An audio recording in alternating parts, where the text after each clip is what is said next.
चलिए गाइस, आज हम पढ़ेंगे पॉलीमराइजेशन अर्थात बहुलीकरण, जो कि क्लास 12 और बेसिक मैथमेटिक्स के लिए काफी इंपॉर्टेंट है, जो कि लगभग एग्जाम में पूछे ही जाते हैं। और आज की वीडियो लेक्चर में मैं आपको बताऊंगा पॉलीमराइजेशन, पीवीसी, पॉलीथीन और तीसरा हो गया आपका पॉलीप्रोपिलीन। इन चीजों के बारे में हम डिस्कस करेंगे और बड़े ही आसान तरीके से मैं आपको समझाने की कोशिश करूंगा। तो चलिए हम इस वीडियो को स्टार्ट कर देते हैं। देखिए, बहुलीकरण सिंपली समझना ध्यान से, पॉलीमराइजेशन इंग्लिश में बोलते हैं पॉलीमराइजेशन। आपको मैं छोटा सा एग्जांपल समझा दूं, उसके बाद बेहतर तरीके से आपको समझ में आ जाएगा। चलिए, पॉलीमराइजेशन से पॉलीमर, यहाँ एक शब्द निकलता है जिसका नाम होता है पॉलीमर। ठीक है, पॉलीमर। देखिए, ये पॉलीमर जो वर्ड है वो एक ग्रीक वर्ड है। ठीक है, पॉलीमर जो है आपका एक ग्रीक वर्ड है जिसका अर्थ होता है, जिसमें पॉली प्लस मर आपस में मिलकर बने पॉलीमर। समझना ध्यान से, उसके बाद हम आपको लिखाएंगे, टेंशन मत लीजिएगा, पहले आप लोग समझिए। पॉली का अर्थ होता है अनेक और मर का अर्थ होता है भाग। ठीक है, सो अनेक प्लस भाग से मिलकर बना है अनेक भाग, अर्थात पॉली प्लस मर मिलकर बना है पॉलीमर। सबको समझ आया? सो देखिए, ये तो हो गया पॉलीमर का मीनिंग। अब बात करते हैं, देखो आप सब तिल जानते हो ना, तिल तिल बोलते हैं। चलिए, छोटा छोटा हमने तिल एकदम, तो अभी क्या है, इनके अलवे क्या है, अभी सरल है, सरल अलवे है। ठीक है, सरल अलवे तिल है ना, ये क्या कर रहा है, क्या है, तिल है। अब समझना, इसी एग्जांपल के जरिए आपको बेहतर तरीके से समझ में आ जाएगी पॉलीमराइजेशन। अभी अलवे सरल है, तो इसकी आणविक जो भार होगी, अणुओं की जो भार होगी वो क्या होगी, निम्न होगी, निम्नतम आणविक भार होंगे। सबको समझ आया? अब हमें इस तिल से हमें तिल का लड्डू बनाना है। सो इस तिल से लड्डू बनाने के लिए हमें क्या करनी पड़ती है, प्रोसेस करनी पड़ती है। लड्डू में कन्वर्ट करने के लिए हमें एक प्रोसेस करनी पड़ती है। और एक तिल से तो बनेगा नहीं, बहुत सारे तिल लेने पड़ेंगे। ठीक है, बहुत सारे, गिनती नहीं है इसका, बहुत सारे। तो देखिए, चलिए बहुत सारे को मैं यहाँ डिनोट कर देता हूँ, एन तिल लेने पड़ेंगे तिल के लड्डू बनाने के लिए। तो तिल के लड्डू यूं ही तो नहीं बन जाते, इसके लिए जौगेरी लगता है, अर्थात गुड़ लगता है, इसमें वाटर मिलाई जाती है, उसके बाद इसमें चाशनी बनाई जाती है, उसके बाद इसमें जो प्रोसेस होती है उसे करके बनाए जाते हैं। मान लो आपके पास तिल का लड्डू भी बन गया, ये लीजिए, ये तिल का लड्डू है, ये छोटा छोटा तिल है। अब देखिए,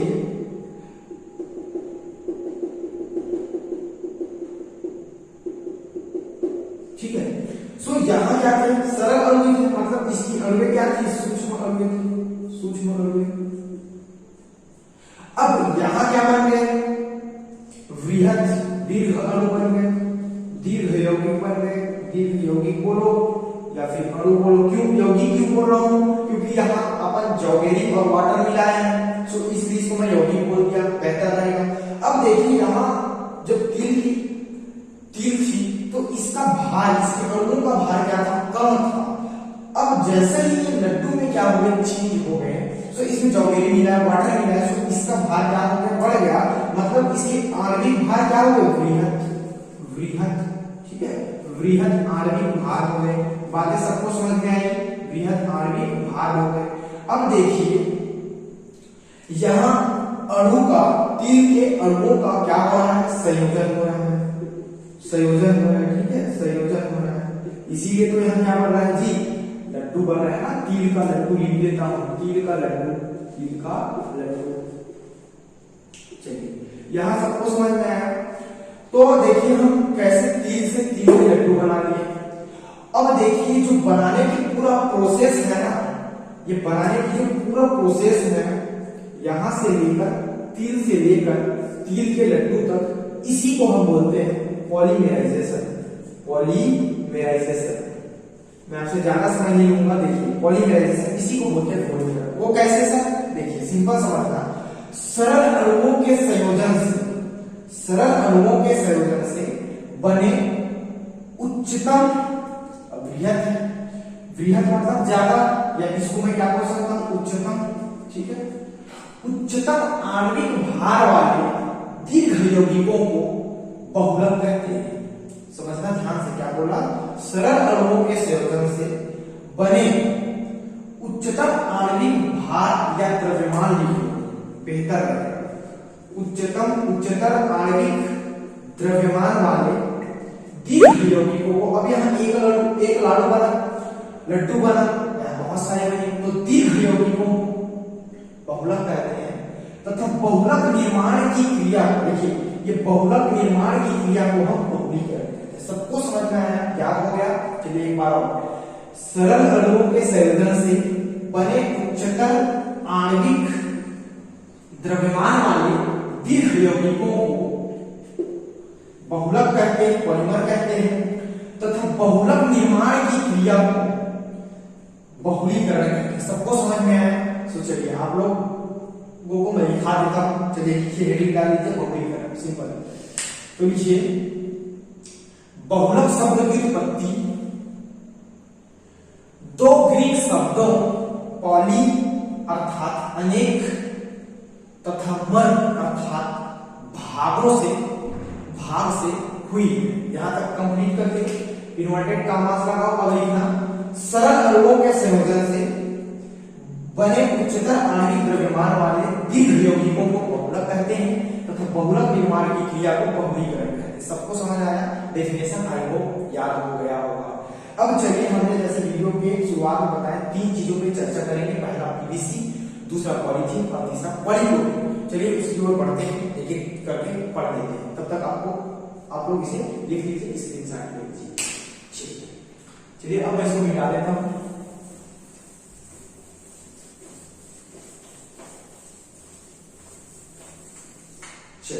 अब हम बात करेंगे पीवीसी। ये सर पीवीसी बोल रहे हो, पीवीसी क्या है? चलिए मैं आपको बता दूं पूरा नाम पीवीसी का। पीवीसी का पूरा नाम होता है भैया पॉलीविनाइल क्लोराइड, पॉलीविनाइल क्लोराइड। अब देखिए यहाँ पॉलीविनाइल क्लोराइड, पॉली का मतलब तो अभी आपको बताया सर, पॉली का मतलब अनेक होता है, अनेक होता है। अब अनेक में कितना सारा, अनंत हो भी सकता है, बहुत सारे हो सकते हैं। अनेक मतलब बहुत सारे, मतलब सबको समझ आया? बता नहीं सकते हैं मतलब कितना है, बहुत सारा है मतलब कितना है, सिंपल। अब पॉली तो समझ में आई सर, लेकिन ये विनाइल क्लोराइड क्या है बताता हूं। देखिए विनाइल क्लोराइड का फार्मूला होता है भैया, आप लोग याद रखना, CH2 डबल बॉन्ड CHCl। इसको बोलेंगे हम विनाइल क्लोराइड, इसको बोलेंगे हम विनाइल क्लोराइड। याद हो गया? अब पॉलीविनाइल क्लोराइड, तो विनाइल क्लोराइड के सामने क्या है? पॉली मतलब अनेक, क्या अनेक? विनाइल क्लोराइड अनेक। सो यहाँ बातें सबको क्लियर हो रही है? अब हम इसका क्या करेंगे? बहुलीकरण करेंगे। देखिए इसको हम यहाँ बोलेंगे मोनोमर, याद रखना मोनोमर। एकलक, क्या बोलेंगे? एकलक, इधर इस साइड, और इस साइड को बोलेंगे पॉलीमर अर्थात बहुलक। तो हम मोनोमर से बनाएंगे पॉलीमर। सो मोनोमर से पॉलीमर बनाने के लिए यूं ही थोड़ी बन जाएंगे, इसके कंडीशंस होंगी। तो इसके लिए कंडीशंस होता है C6H5CO2 ट्वाइस, ठीक है, ट्वाइस बोलेंगे इसको, और ये O। अब ये क्या लिख दिए सर? भैया इसको बोलते हैं बेंजोल परऑक्साइड। क्या बोलेंगे? बेंजोल परऑक्साइड, इसको बोलेंगे बेंजोल परऑक्साइड। तो देखिए मोनोमर से पॉलीमर बनाने के लिए हमें एक कंडीशंस की रिक्वायरमेंट होती है। वो कंडीशंस क्या है? Benzoyl peroxide. तो जब विनाइल क्लोराइड को बेंजोल परऑक्साइड की उपस्थिति में गर्म किया जाता है, हीट किया जाता है, तो विनाइल क्लोराइड के बहुलीकरण से आपका बनता है पॉलीविनाइल क्लोराइड। सो पॉलीविनाइल क्लोराइड बनेगा तो क्या होगा? ये क्या हो जाएगा? देखिए सिंपल। अब ये डबल बॉन्ड है वो क्या हो जाएगी? ब्रेक हो जाएगी। क्यों? क्योंकि डबल बॉन्ड में एक सिग्मा एक पाई बॉन्ड है, और यहाँ हम गर्म कर रहे हैं तो चूंकि पाई बॉन्ड जो होती है सिग्मा बॉन्ड की तुलना में क्या होती है? कमजोर होती है, वीक होती है। सो वीक बॉन्ड क्या हो जाएगी? ब्रेक हो जाएगी। देखिए तो CH2 वीक बॉन्ड ब्रेक हुआ तो CH हो गया और ये Cl। अब इसकी वैलेंसी यहाँ तो 3 हो रही है सर, तो इधर एक। अब देखिए यहाँ क्यों छोड़ दी?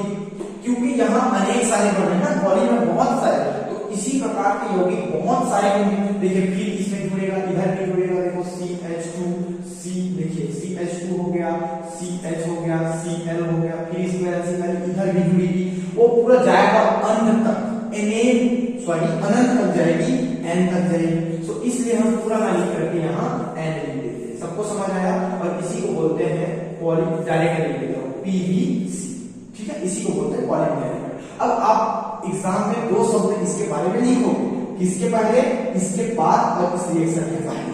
तो लिखना क्या है? लिखना है जब विनाइल क्लोराइड को बेंजाल पेरोक्साइड की उपस्थिति में गर्म किया जाता है तो विनाइल क्लोराइड के बहुलीकरण से पॉलीविनाइल क्लोराइड बनता है। बस इतना लिखिए, इसको लिखिए। अब देखिए पीवीसी पॉलीविनाइल आप दैनिक जीवन में यूज करते हो, देखिए कैसे सर? आप पाइप के बारे में सुने, यूपीवीसी पाइप, सीपीवीसी पाइप, वही तो है पॉलीविनाइल क्लोराइड। कैसे सर? देखिए मैं आपको एक एग्जांपल बताता हूँ। देखिए ये एक क्या है, जाली है, होल जाली है, इसमें बहुत सारे छोटे छोटे होल है, ये पीवीसी है। ये क्या है? पीवीसी है। सो देखिए ये अभी सामान्य नहीं टूटेगा, तोड़ूंगा तो नहीं टूटेगा, इसका मतलब ये कठोर हो गया। चलिए इसकी गुण की बात करेंगे हम यहाँ, चलिए इसकी प्रॉपर्टीज की बात करते हैं। पीवीसी की प्रॉपर्टीज एग्जाम में पूछे जाते हैं, एक तो प्रॉपर्टी आपको याद रखना है। तो ये टूटेगा नहीं, सामान्य नहीं, तोड़ूंगा तो। सो ये क्या है? कठोर है। पहला यह कठोर होता है, आपको लिखना है यह कठोर होता है, यह कठोर होता है। अब दूसरा मजेदार बात देखो, अब ये पीवीसी है, अब इस पर मैं विद्युत धारा प्रवाहित करूंगा, सो क्या इसमें विद्युत धारा कंडक्ट होगी, प्रवाहित होगी? नहीं होगी। सो ये क्या है? उत्तम विद्युत रोधी है। दूसरा यह उत्तम विद्युत रोधी, इंग्लिश में क्या वाले? इंसुलेटर, इंसुलेटर होते हैं। सबको समझ आया? यहां तक चलिए। अब हमने तो आपको बताए पीवीसी में कि PVC, CPVC pipe, UPVC pipe. तो इसका यूजेस की बात करूं मैं, यहां लिख देता हूं यूजेस की बात करूं तो फर्स्ट यूज यहां क्या हो गया? पहला पाइप के निर्माण, पाइप के निर्माण, ठीक है, सबसे शुरुआत। दूसरा जितने भी हमारे जो वायरिंग होते हैं, लाइन होते हैं, उसमें पाइप को सॉरी उसमें केबल बनाने, ठीक है, केबल के निर्माण, केबल के निर्माण, यहाँ तक सबको समझ आया? और तीसरा उपयोग लिख लो, ऐसे तो बहुत सारे इसके यूजेस हैं, आपके एग्जाम में पूछेंगे तो केवल और केवल दो यूजेस, सो आपको 3 यूज बता देता हूं, बाकी आप लोग देख लेना। केबल के निर्माण में हो गया, पाइप के निर्माण में हो गया, और तीसरा है आपका रेनकोट के निर्माण, रेनकोट के निर्माण। आप पहनते हो ना बरसात में वाटर से बचने के लिए, सो वही है रेनकोट।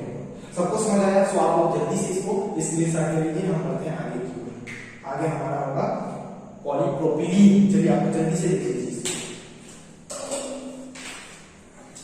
चलिए मिटा दूं।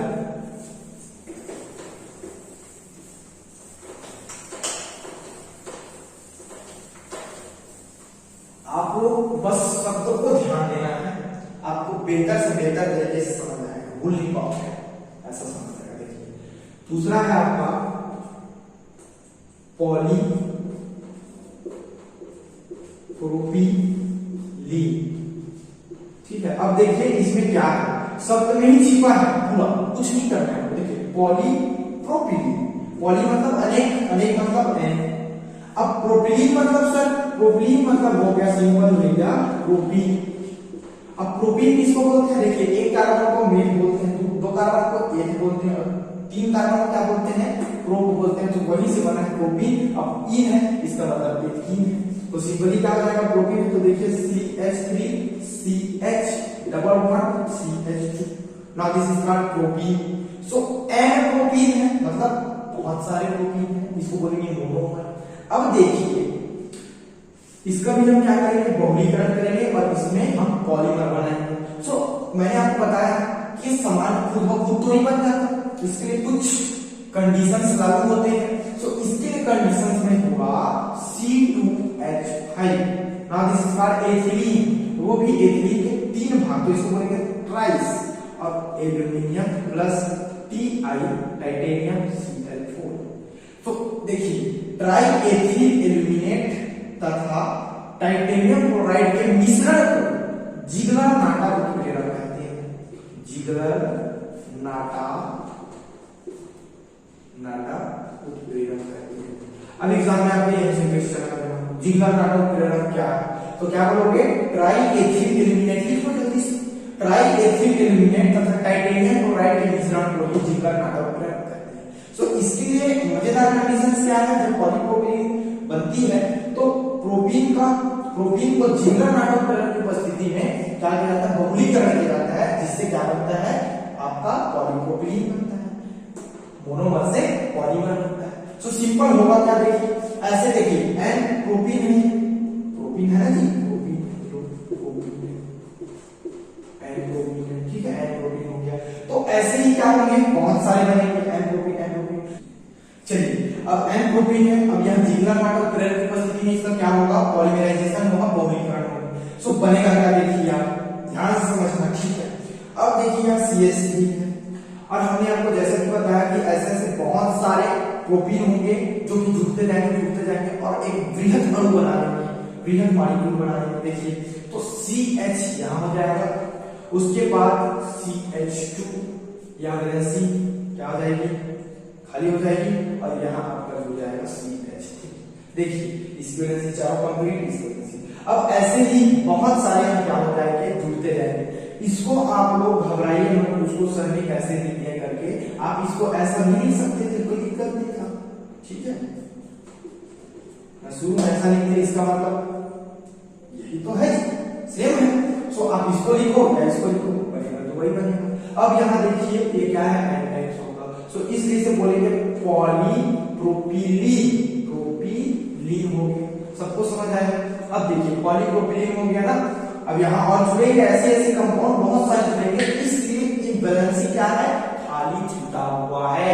कई बच्चों का सवाल होता है कि सर ये खाली क्यों छूटा है, तो भैया यहाँ मोनोमर से पॉलीमर बन रहा है, पॉलीमर मतलब बहुत सारे, तो इस प्रकार ऐसे ही अणु बहुत सारे होंगे, इसलिए इसकी बैलेंसी क्या हुई है, एक बची हुई है दोनों से। क्यों, क्योंकि बैलेंसी बची है तभी तो जाके जुड़ेगा जी। सो हमने बार बार ना लिखने के बजाय हमने एन लिख दिया और बैलेंसी को खाली छोड़ दिया। बातें सबको समझ में आई। चलिए हमेशा की तरह इसका भी हम क्या देखेंगे, प्रॉपर्टी देखेंगे, गुण देखेंगे।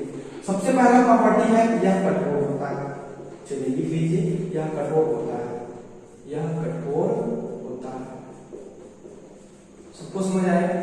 दूसरा इसका गलनांक, लिख लीजिए, गलनांक इंग्लिश में बोलते हैं बॉइलिंग पॉइंट, बीपी, ठीक है, बीपी समझना, बीपी बोलते हैं। इसका गलनांक 160 डिग्री सेल्सियस से 170 डिग्री सेल्सियस होता है। दो प्रॉपर्टीज इसका याद रखना। चलिए इसका उपयोग बता दूं, उपयोग number first, uses number first, पहला लिखो रस्सी बनाने में, चलिए मैं लिख देता हूं, रस्सी बनाने में।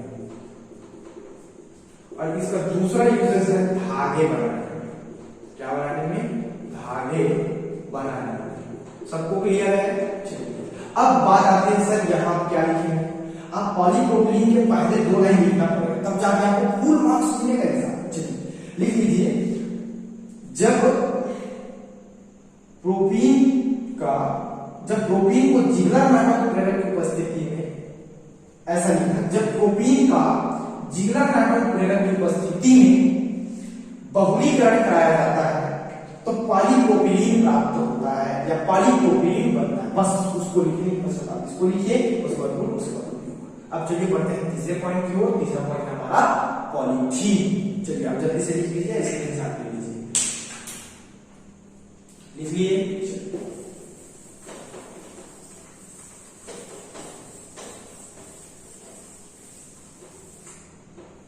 अब जो हमारा तीसरा पॉलीथीन है उसको पढ़ते हैं। देखो पॉलीथीन इसमें मजा आएगा, देखिए। अब इसमें पॉली भी है, थीन भी है, तो थीन का क्या अर्थ हुआ सर, पॉली का अर्थ क्या हुआ सर, पॉली का अर्थ हुआ बहुत सारा एन, और थीन मतलब एथीन, अर्थात एथिलीन, सबको समझ आया। एथिलीन मतलब CH2 double bond CH2, clear है जी। चलिए CH2 डबल बॉन्ड CH2 कितना, n टाइम्स। सो ये हो गया आपका मोनोमर। अब बनाएंगे हम पॉलीमर। पॉलीमर से हमें क्या मिलेगा, पॉलीथीन मिलेगा। वो कैसा बनेगा देखते हैं। इसके लिए कंडीशन होती है, इसमें ऑक्सीजन की सूक्ष्म मात्रा ली जाती है, ऑक्सीजन की सूक्ष्म मात्रा। यहां तक क्लियर हुआ। ऑक्सीजन की सूक्ष्म मात्रा ली जाती है और इसमें टेम्परेचर 200 डिग्री सेल्सियस से 400 डिग्री सेल्सियस रखी जाती है। यहां तक क्लियर हुआ। और 1000 वायुमंडलीय दाब से 3000 वायुमंडलीय दाब ली जाती है। सबको यहां तक क्लियर है।